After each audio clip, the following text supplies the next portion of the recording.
Welcome to HTB, or How to Become, the podcast where careers start with a conversation. Each episode, we sit down with someone actually doing the job you're curious about, from trades to tech, healthcare to hands-on skilled work. You'll hear how they got started, what the day-to-day really looks like, what they earn, and what they wish they'd known before they began. Whether you're a student, a parent, or someone thinking about a career change, these real stories are here to help you figure out your next step. Let's jump into today's conversation and learn how to become, well, anything. Welcome to HTB. I'm your host, Bernard Peters. Today, we're heading out into the field with Eric Cord, who is a game warden, also known as a wildlife officer, the sworn officer who patrols forests, lakes, coastlines, and back roads to enforce hunting and fishing laws, respond to emergencies, and protect wildlife. In the U.S., game wardens typically earn somewhere around $55,000 to $100,000 a year, while some earn more in certain states and with experience, especially in high-cost or high-demand regions. Most agencies now prefer or require at least some college, often a bachelor's degree in criminal justice, wildlife biology, or a related field, followed by a full police academy and months of field training, so it usually takes several years from school to fully commissioned officer. The job is still dominated by men, with about 90% of game wardens male and an average age over 40, but more women are entering the field each year. If you love the outdoors but also feel drawn to law enforcement and public service, this episode will walk you through what it really takes to become a game warden or wildlife officer. Eric, thanks for joining me today, man. Thanks for having me. So I think it'd be helpful for the listeners to first hear from you. If you could tell us what your job title is, who you work for, and how long you've been doing this. Yeah, sure. So my title is Assistant Chief. I work for the California Department of Fish and Wildlife and their law enforcement division. So our department kind of overall manages the state's resources, and we have biologists and fishery managers, and then we also have like a law enforcement division, and the law enforcement division kind of does all the enforcement of those regulations that the biologists and fishery managers propose. There's a separate body called the Fish and Game Commission, and they enact the regulations. And then our job as law enforcement is to go and enforce those regulations and carry out and make sure people are doing the things that they're supposed to be doing. And traditionally people know us as game wardens. Yep. Lately our title sort of changed to Fish and Wildlife Officer about a decade ago. Yeah. So everything hunting, fishing in the state of California, it's our officers that enforce those regulations. And how long have you been doing this for now? Well, I started in 1998, a long time ago. So I've just finished my 28th year. I'll be on for one more year for 29 years, and then I'll be retired. So what's that retirement age? So I'll be 53. Yep. Back when I signed up, our pension our pension retirement age was 50 years old. Yep. It's the formula is called 3% at 50. The pension has changed since then, but it's a very good, very secure pension if you put your time into a state agency. That is a nice thing about working for the state. So you're close to retirement. You're in your last few years. What does your day-to-day look like at this point? My day-to-day looks like it's very different from when I started. Yeah. When I started, I was, a boarding officer, brand new game warden out of the academy. I was lucky enough to be assigned to a patrol boat, and I got to go out to sea every day and enforce, commercial fishing regulations, sport fishing regulations. Here in Southern California, we have the Southern Channel Islands and the Northern Channel Islands as well. On our patrol boat, we would go out to sea for 3 days at a time and spend overnights, kind of like sleeping, in a floating RV. Yeah. And then we have a little skiff that we launch off the back and get in the skiff and go contact commercial fishermen, sport fishermen, anyone anyone that's out there fishing. And that was my week in, week out. I got to be for 3 days on the boat, come home, get your report writing done, Yep. your admin, and then be off. And I was on patrol boats for 23 years. Wow. Yeah, and in 2021, I promoted to captain, which is more of an administrative position, overseeing other boats. Mhm. And then about 6 months after that, unexpectedly, one of the former assistant chief retired, and then I was fortunate enough to interview and get that position, and then I became assistant chief over marine enforcement, and I get to oversee all of the patrol boats and some of our specialists from the Oregon border all the way down here. Wow. So we have about 50 officers in just the Marine Enforcement Division. Yep. They focus on commercial fishing and sport fishing enforcement, everything on the ocean. And I oversee the program. My day to day, as you first asked, is it's a lot of meetings and emails. Yeah. I do regulation type meetings. I mentioned earlier the Fish and Game Commission. That's the separate body that the department works with to propose and look at new regulations on how we're going to enforce certain fisheries. So I will go to those meetings. So it's not as fun as being on the boat, but the nice thing is being on the boat for 23 years. I've always in my mind it has said, well, I wish, I wish our leadership would do X or Y. Right. And I've had an opportunity to implement some of those things. And that part has been enjoyable, but I do miss being on the I bet. water Yeah. every Do you day. still get to go out in the field every now and then? Occasionally, Yeah. if we have, an important, dignitary type person or maybe a politician that we'll invite out on the patrol boats, Right. I'll kind of go with them and, kind of explain what we do to that particular person while the crew, focuses on work and the job. Right. So I'll get to go out on the water then. But my last year on the job, my goal is to kind of get out, sneak away from the desk and For get out a sure. little bit more, a few last times. Yeah. Yeah. Okay. So young. Let's roll back to a young Eric Cord. Yes. It wasn't that long ago. Feels like it. What sparked your interest in becoming a wildlife officer, or game warden? Yeah, so I grew up in Southern California. I was always trying to get to the beach. Being an inland kid, I fell in love with surfing very early on, and I was always trying to get to the beach with any which way I could. Borrow rides, hitchhike, or well, I didn't actually hitchhike, but Yeah. any way I could get there. And so I fell in love with the ocean. And when I went to college, that was kind of the thing I thought everyone was supposed to do successful is I'm going to go to college and then figure out what I'm going to do. And then about halfway through college, I was looking at maybe becoming a state park ranger. And then I ran into a game warden. I like to go spearfishing myself. That was one of the things I did early on. And I was Yeah. checked by a game warden while I was spearfishing. And I'm like, who are you and what do you do? And once I learned what a game warden did and that they have ocean dedicated officers, I Yeah. said that's for me because I'm an ocean guy. Right. And sort of went on ride-alongs. That's kind of typically as someone who shows interest in a career with our department. If you show us, if you show that you're serious and you're taking these steps to apply to our academy, you can have an opportunity to go on a ride-along. And that's when you just team up with an officer, you ride in the truck with them, and they'll take you around, and you get to watch while you make a contact on a hunter or a fisher. And so I did ride-alongs, and I was hooked on the first ride-along. As I That's said, amazing. this is what I want to do, and that from that point on, I was focused on becoming a game warden, and at the time, well, and this is still the basic requirement for a game warden. You have to have 60 semester college units. That it's not that's 2 years of college or junior college.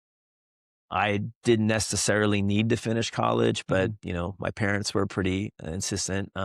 I could have gone, after I got that 60 semester units, I could have applied and gone straight to work, but Yep. I finished my degree, and then applied, went through the application process, and there's a background check, there's an interview, and then Oh, and then you go to the academy, and you finish the academy, and then you do a field training, 3 months, 3 or 4 months of field training, Yep. and then after that, you get led on your own to be a game warden.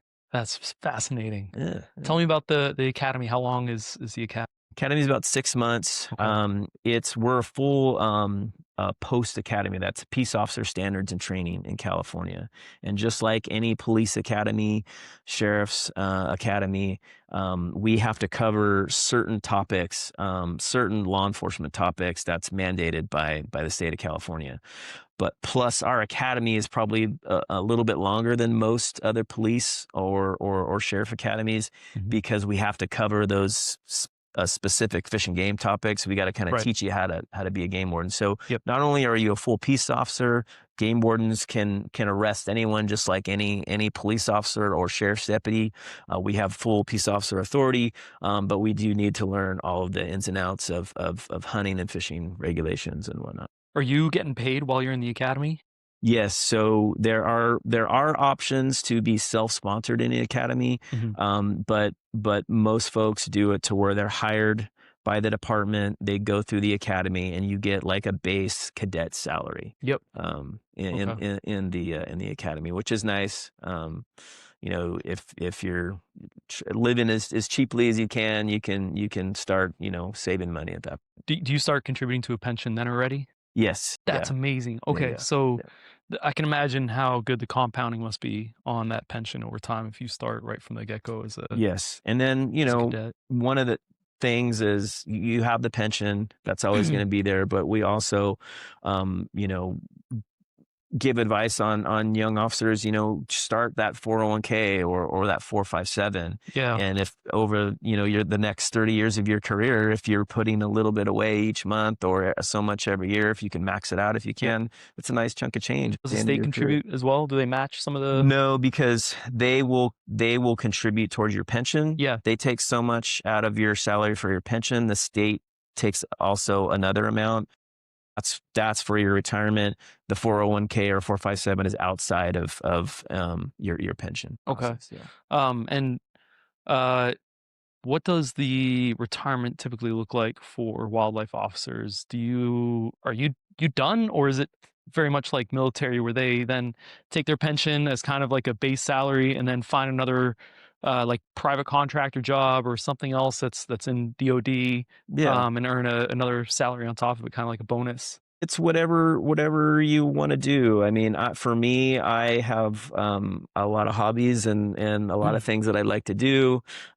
As you know, we're in jujitsu together. I'd like to yeah. do a little bit more jujitsu. Surfing is a big passion, spearfishing. So I think I'm going to be plenty busy because I've been relatively smart about investing. I don't think I'm going to need to get another job. I think my pension will be Yeah. just fine for what I have, and I just want to be healthy and have fun and enjoy my retirement. Yeah, you say you're gonna do all these things, but jujitsu is gonna take over your life. Oh yeah, maybe we'll see. It ruins lives.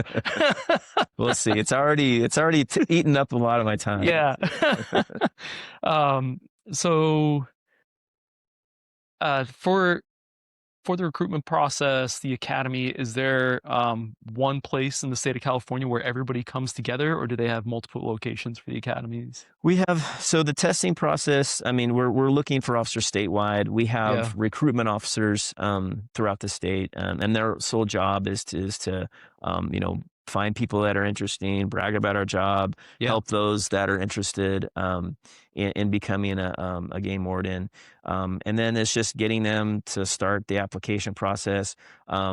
Our attrition rate, through retirements and people leaving the department, it's about 10 to 15%. And so we're always, every year we have to have academy. We usually have an academy around 50 people. Yeah. And so there's about 50 people leaving, 50 people coming in to our department. We have about 540 or so officers statewide just for our department. When you think about it, it's like a small number of officers for an entire state. Yes. Like LAPD alone has 10,000 officers, Right. right? So we have just this smaller number. We're kind of a smaller department. We're spread throughout the state. They call us the Thin Green Line. That's I kind of love our that. nickname. Um, Is the size by choice, or is it, lack of funding or just lack of recruits?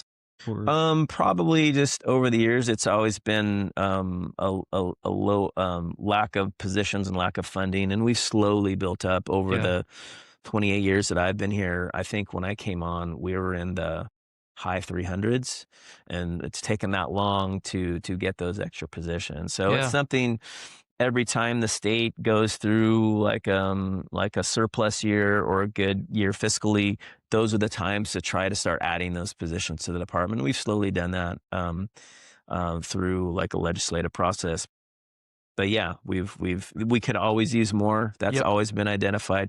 The public recognizes that. We're yeah, always looking for more officers. So yeah, we have to replace those officers every year, and that's why our academy is there. The academy is up in Chico, California, okay, and those recruitment officers will help anyone throughout the state where you're at to get the application started. There's a background process. There's you kind of have to take like kind of like a lie detection type test and just to make sure you say who you are and right, that you have a good background. mm, But yeah, you don't have to be a perfect, never got in trouble, person, but you do have a pretty upstanding background yep, and you basically, need to be known for telling the truth and doing the right thing. right, And those are the folks that we're looking for, people that are passionate about hunting and fishing and wanting to get in that kind of work. yeah, yeah. What was the most difficult part about the academy itself? Oh gosh, so I grew up in Southern California, just like I said, a beach kid, and dealing with authority wasn't something that I was used For to. sure, yeah, So it's like a military style atmosphere. They have yeah, a drill sergeant that will get on your face day one and yell at you and scream at you, and you got to you got to be fit, yep, and you got to do those push-ups and sit-ups and run and so that was new to me. It was a yeah, little bit, okay, what have I gotten into? I didn't know this was the military, right? Like, but they do that to test your character for sure, and when you get into the streets and you're doing your job someday, if you're lucky enough to be a peace officer, there are going to be people that are going to test your character and right, your will. And can you show restraint? Can you be calm in the face of danger? yeah, And that's what all that is for. So it's like a little bit that military drill sergeant that you see in movies. And that was probably the toughest part for me is they want to build that level of stress to yep, see how you can handle it. right. And lucky enough, I was able to get.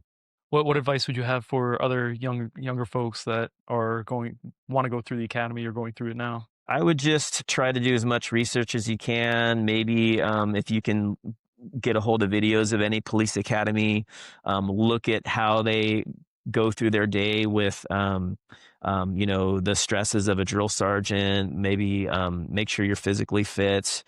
Be familiar with firearms.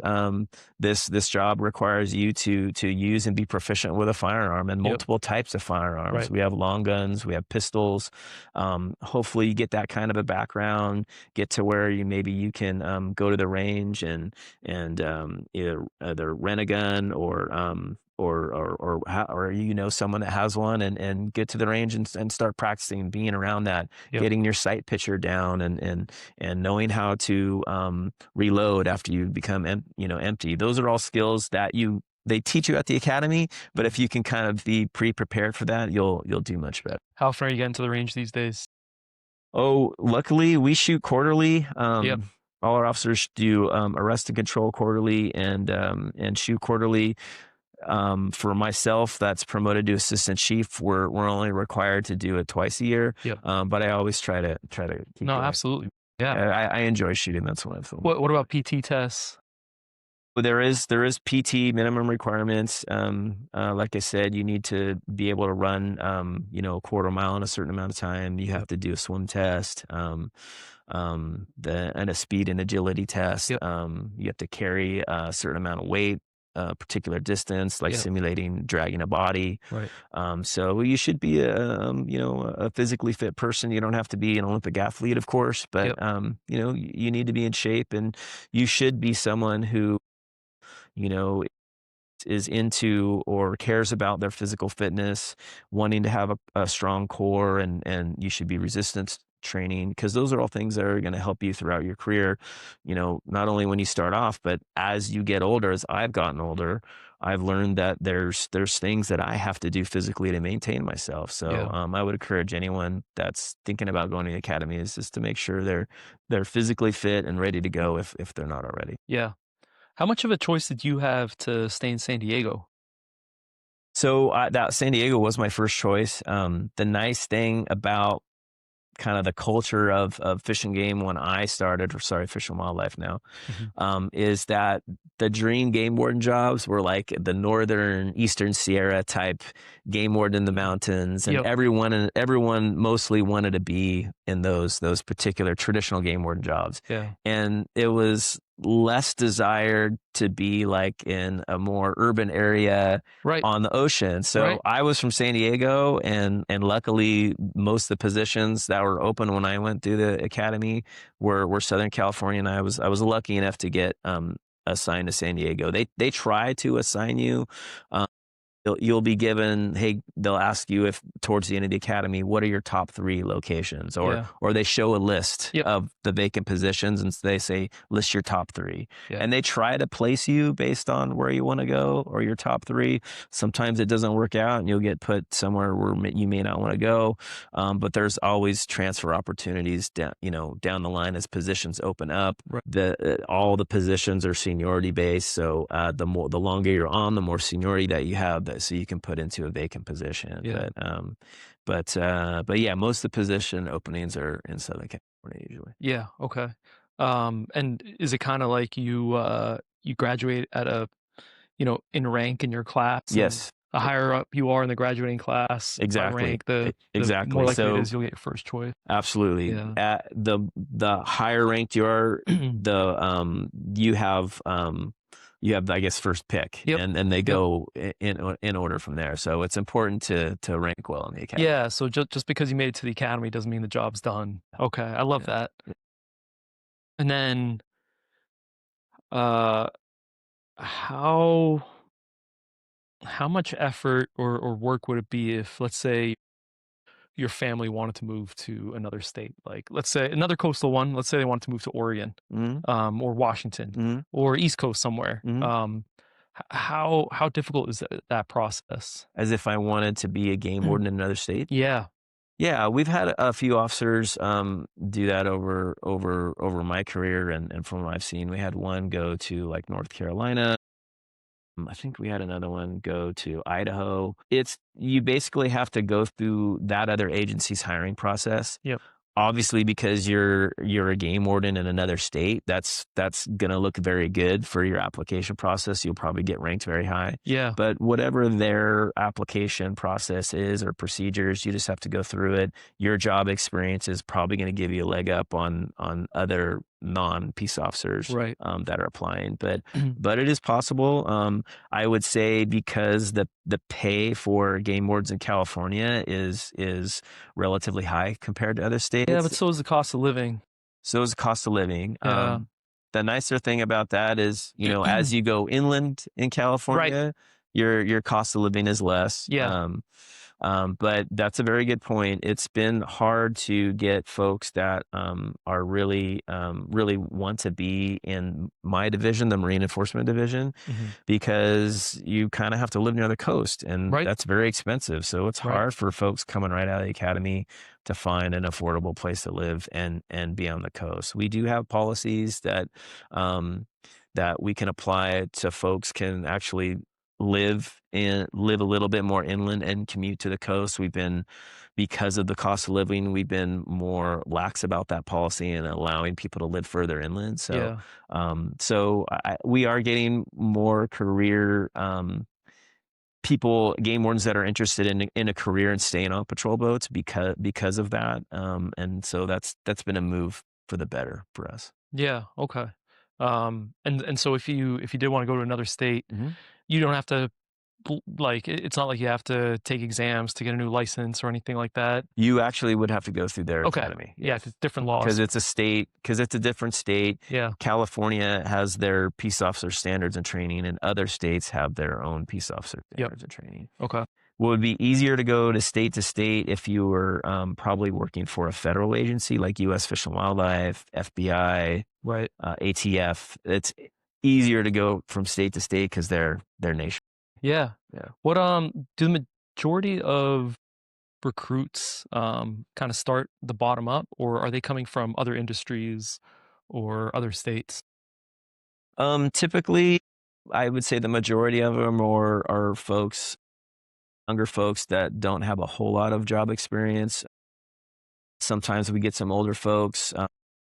It's really desirable to see like people with prior military experience.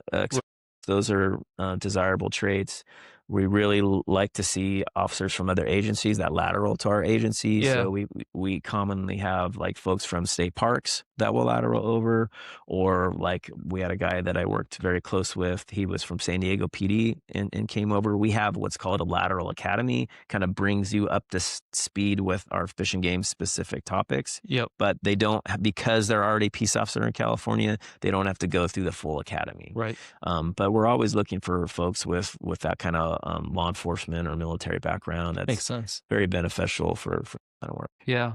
What how have you seen, obviously your job itself has changed over, as you've progressed, but how has the job itself changed over the last 25 years?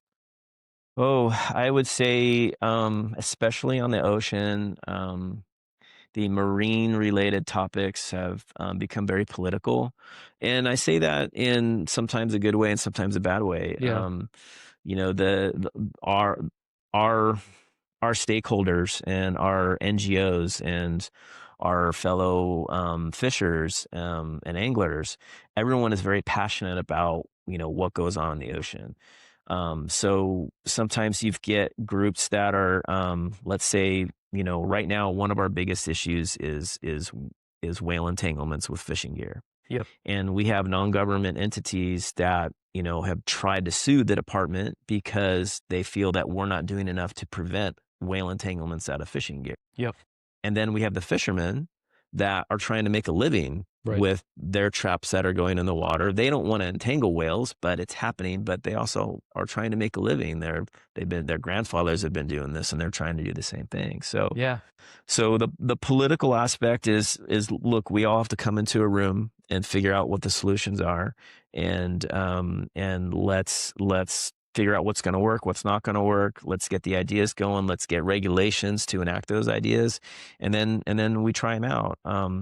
Where I would say when I first came on in the mid '90s or the late '90s, I would say those non-government entities, those outside stakeholders, they would have less influence, I think, politically. Interesting. Politics are always there, Yeah. but now, because of how Sacramento and the governor's office and the state legislature, they're very involved with ocean protection and ocean conservation. There can be a lot of pressure from those outside groups. So, but it's important that you can't forget, the users of the group, the anglers, the fishermen, the people that make a living off the resources, the people that enjoy the resources. Yeah. You have to represent those folks too. So, so I would say the process is different. People's voices are louder when back in the '90s, maybe those people's voices weren't carrying very loud. Yeah. And you just have to be more inclusive now. I Right. would say that's the biggest change. It's got to be incredibly difficult to balance that, right? Absolutely. From the one side or the other. And then is that then resolved through legislation? Is it through guidance? Is it how do you resolve those types of issues? All the above. Yeah. Sometimes if it's a pretty heavy matter politically, sometimes the biggest reaction to that is the legislature will pass a law and they, hey, this is a proposed bill. We want to, let's say, ban X type of fishing gear, and Yeah. that maybe will come down from the legislature. Gotcha. And that's like a law that will go into the Fish and Game Code that we will have to enforce if the legislature passes it. Yeah. We also have that body, the Fish and Game Commission, where it says we're trying to manage this fishery. These are the problems that we're having. And that's more of an adaptive management process Yeah. where we get stakeholders involved. There are committee meetings to say, hey, this is one side wants this, the fishermen want this. Our job as a department is say, here's the middle ground. Here's what we think we can do. These are the regulations that we're proposing, and the Fish and Game Commission will say, you know what, that's a good idea. We'll enact this as a regulation. So Yeah. regulation it's similar to a law, but it comes into existence in a different manner. Right. And those regulations we can enforce and write tickets for. I'd imagine that the preference would be to resolve something with a regulation rather than actual Absolutely. law. Yeah. Absolutely. Because the regulations are more easy to change. Yeah. Versus the law. Once it's there, it's really hard to That's get why we rid still of have it. daylight savings time. Yes.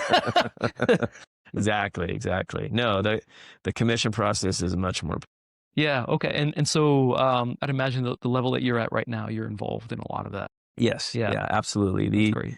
My role as a field level officer when I first joined was, hey, these are our laws and this is what we enforce and this is how I go catch the bad guy, right? Right. And now it's hey, I'm working with these groups. Law enforcement is involved to give their perspective on this is the regulation that we want to go with, and I'll say that's not really enforceable. We should word it differently or do it differently, or yes, that is a good idea and we can't enforce that. So Right. my role as a law enforcement leader is to provide that sort of expertise and Right. subject matter expertise to those types of scenarios when they're proposed. Now, for the more junior staff that are in the field, when they go out into the ocean, do they have? I guess how does it work with? How do they plan these expeditions? Are they saying, okay, we could see there are boats here, here, and here. We're going to go investigate, or Yeah. there was an incident, so we got to go out and investigate this, or we're just going to do checks, or how do they plan all that out if they're going to go out to the ocean for 3 days? Yeah, all the above. So each patrol boat has a squad assigned to it. So our patrol boats, our large patrol boats, they're like around 60 feet in length. Yep. We have some bigger, some a little bit smaller. Like I said, they're like a big RV on the water. And each patrol boat has a squad assigned to it, and that'll be one lieutenant supervisor and four wildlife officers. And that supervisor is typically the operator of the vessel, and he will assign either all the officers or 2 or 3 of them to go out on a 3-day patrol. And it's their job to say, all right, what is our intel for this patrol? Is there like a lobster opener coming where we need to be focused on, going to Catalina for that boat in that area because we know there's going to be a lot of fishermen there at Catalina Island for the lobster opener, right? Right. So we'll focus our efforts on where we think people are going to be. Sometimes we have what's called a CalTip line. That's where California turn in poachers, right? Yep. And they can call in and say, hey, I saw this guy poaching. When they call the CalTip line, what the dispatcher will do is they'll see if it's a violation that's in progress. They will see if anyone's in the area to see if they can respond. With only 500 or so officers in the state, you're not always going to get someone in the field at the time something's happening. So they'll log it and they'll send it to like the local warden or the supervisor, and they'll say, hey, this violation was reported at this time. So now we've got intel that maybe this is going on at a certain time. Maybe we'll get more than one report, and we'll know that might be a hotspot. So we need to plan, covertly a patrol to that area and try to watch on that area to see what that person is doing. So we can plan that way.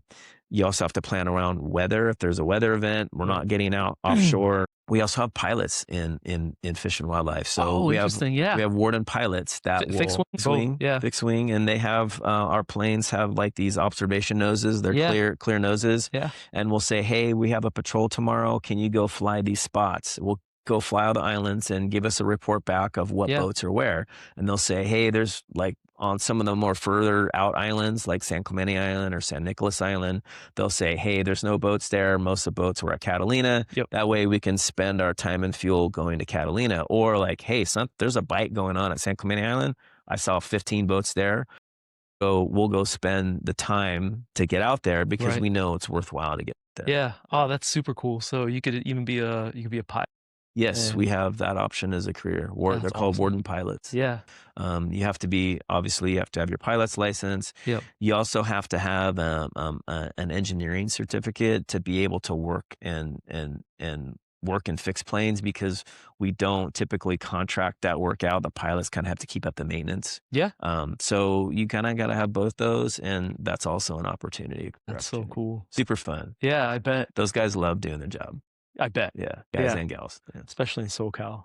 What were some of the hardest parts of your job? There can be frustrating parts over the course of a career. You can really spend, a huge amount of resources and effort to go catch a bad guy that has been out there. You've been getting reports of this person. He's doing X, Y, and Z, and you spend a good month trying to get this guy, and you finally get him. And you put the case together, and sometimes the courts don't always follow through. And that can be with any law enforcement agency. Yeah. Sometimes, there's plea deals. Sometimes district attorney. This has kind of been one of the problems over the years is when we turn in our fish and wildlife cases where it's some kind of poaching, hunting or fishing poaching, and we turn it into the local courts. Well, if it's like an urban local court, they're dealing with cases from the local PDs and sheriff's department. It could be car theft and rape and murder. And it's Right. like, sometimes if they're overwhelmed with cases, they don't really have a lot of time for our stuff, and they'll either drop it or give them like a really minimal fine. And that early on was very frustrating in my career, because you'd have someone dead to rights, you caught that guy, and then they just receive like a slap on the wrist. Yeah. Lately, some of the jurisdictions, the different courts have assigned like an environmental DA or an environmental group, and they have deputy DAs that will just work on environmental laws, and our stuff will go there, and we'll get more attention to those cases because those DAs will have more time, Right. and we've been more successful there. So yeah, I would say that's probably the most frustrating part.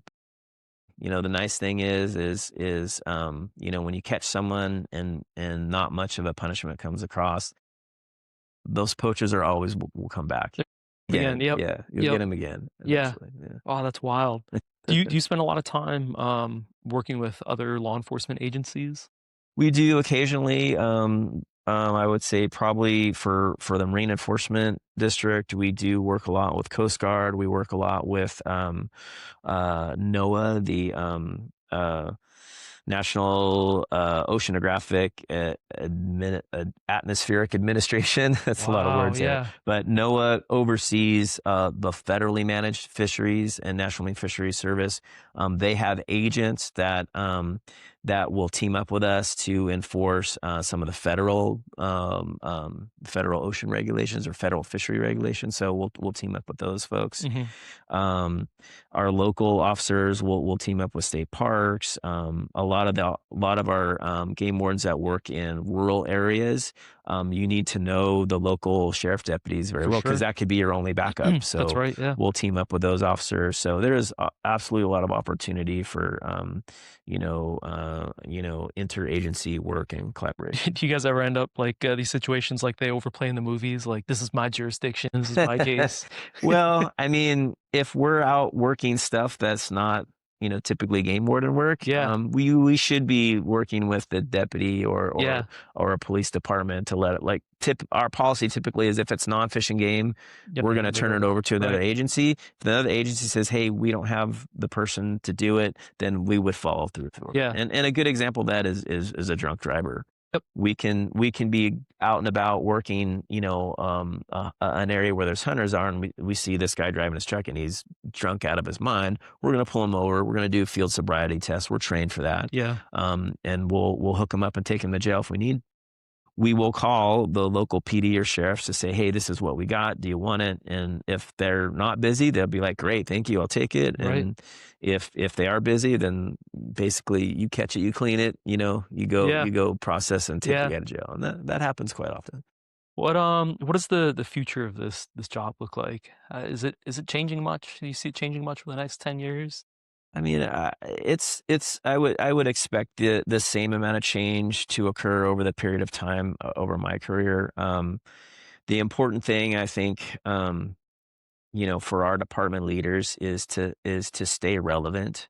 Um, I think, as I've said, politically, the marine issues have become very focused. Our department is also involved with the cannabis enforcement, Oh, and I can interesting. talk a little bit more about that in a bit. But our agency is part of the cannabis enforcement and licensing and illegal grows on public land or unpermitted Yeah. grows on private land. Yep. We're part of all that, and there is an interagency group that also works on it. So the agricultural part to Yes. the job as well. Oh, interesting. Yeah. Yes, cannabis enforcement is heavily involved with that. And Wow. so The so I would say for our leaders, it's important to make sure that our agency stays relevant because we have the traditional game warden work. We have to watch over, our inland resources, the deers, the bears, the mountain lions. Sometimes a lot of that stuff will fall by the wayside when people are hyper focused on ocean issues or cannabis issues or high level pollution spills. That's all of course very Yeah, important, but right. you have to remember there's other resources of California that we still have to manage. And it's important for our leaders to make sure that the agency stays relevant, stays up to date, and is involved in all aspects of resource management. Yeah. Things are going to change for sure, but I think as long as we stay relevant and we stay involved with stakeholders and non-government organizations and other people that are passionate about the resources, then we can manage the changes. What does your work-life balance look like? I mean, do you guys, do you all typically get a decent amount of vacation, work hours? Walk me through that. Yeah, so we're a little bit different, and then other agencies that have high number of officers in a small area like LAPD. We said those Yeah. those officers all work shifts, and they know when they're going to be working, they know when they're going to be off. Fish and Wildlife, we do have a really good vacation accrual and sick leave. There's those hours and benefits, and the longer you're on, the more you have. We also have compensated time off to where, let's say you work overtime in a week and let's say you don't want the cash overtime, you can get, hours to take off later. That's called compensated time off. Gotcha. So there's plenty of opportunities to take the time off. And the nice thing about our positions and our jobs is that officers are directed to work their assigned area as, as the activity expands and decreases. So let's Gotcha. say, like for here in Southern California, as a new officer assigned in San Diego, our busiest times of the year is going to be in the fall when lobster season opens. So Yep. during lobster season, I would be working, more than 40 hours a week, Yeah. quite often. And because that's when your highest activity is. If I want to be successful in finding people in violation, you got to be out during, at night when people are lobster fishing Yep. or early morning when they're coming back. Right. So you adjust your hours based on what you think your activity looks like. Makes And sense. that's up to between not only the officer, but the supervisor. He's going to want to make sure that you're out during peak activity. And then, in the wintertime, maybe when it's slow, you can work, whatever fishery might be active. Some of the commercial daytime fisheries, you can kind of check those folks. You can go inland to go, hey, I know lake fishing is going to be busy on the weekend. Yep. Go check them there. So the hours are always going to be kind of in flux based on your activity and where you're at. And the nice thing is most officers, you get to kind of as long as you're communicating with your supervisor, you can kind of choose when you think that's going to be. Obviously, a supervisor, if he sees someone is working when it's not peak period, then hey, you need to be out when the Right. other hunters and fishers are out. So Yeah. there's a lot of freedom there.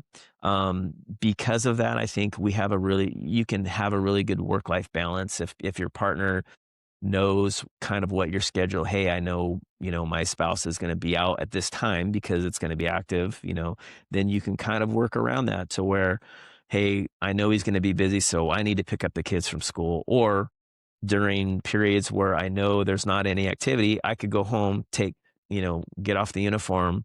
All the officers have home offices, which is really nice. So you Nice. can work at home. So Yeah. go home, park your patrol truck, take your uniform off and go pick up the kids. Right. And I can take a couple hours off out of my day to do that. So that is really the beauty of our job. I think it attracts a lot of folks that don't want those strict, shift schedules.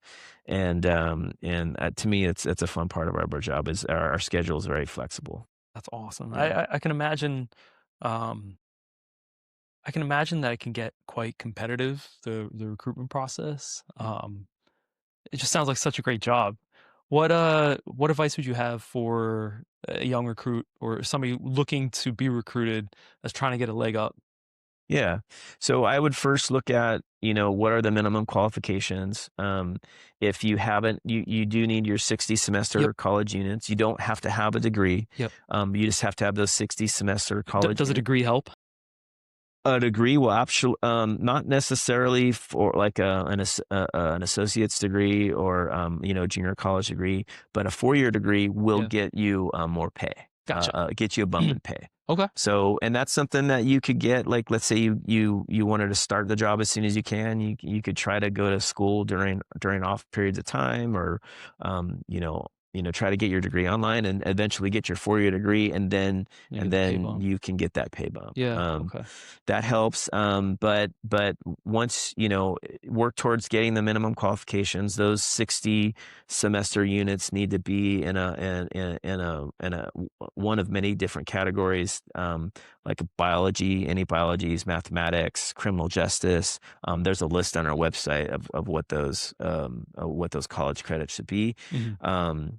And then, my suggestion would be to, dive into hunting and fishing, and try to get to know everything about those activities. If you weren't a big hunter before, try to go hunt some upland game and go into the department office, go over the rules and regs. Because as a hunter or fisher, you need to know the rules and regs. Right.